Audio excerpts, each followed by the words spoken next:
And here we've got our comp joints. This is the transition from culp rail down to 5/8 inch rail. You can see it's quite a difference.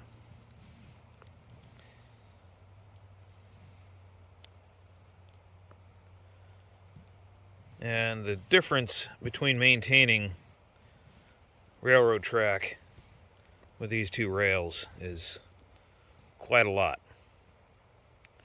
From this point down the hill, which is this way, takes a whole lot more attention. And you'll probably notice that I don't spend much time maintaining up this direction if you flip through my videos, because I don't spend much time maintaining the culp rail. All I had to do was put it in place. Doesn't move around a whole lot. It's just stable stuff.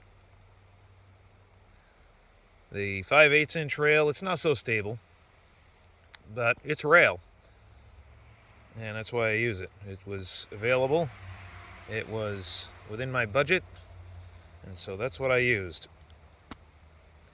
Might be a compromise, but so is this joint.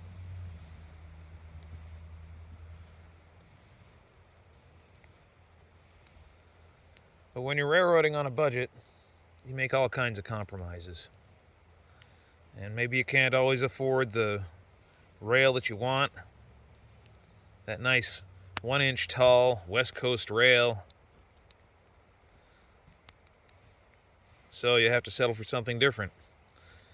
Culp rail is a good compromise. Works exceptionally well. You can see there's some wear on this. The rail head on the far side is worn away quite a bit, but it's still in gauge, or within tolerance anyway. You'll get that with any rail. But the 5/8 inch rail moves around a lot more. And because there are no tie plates available for the 5/8 inch rail, that's an extra problem. I bought tie plates with the culp rail, or for the culp rail, and that has made a huge difference. It's just too bad there's not any tie plates available for the 5/8 inch rail. It would make it a lot more stable, and I would be able to haul heavier loads. I already haul half ton per car, so I'd be able to go from my artificial limit of 250 pounds per axle to probably 300 pounds per axle or more, all because of tie plates.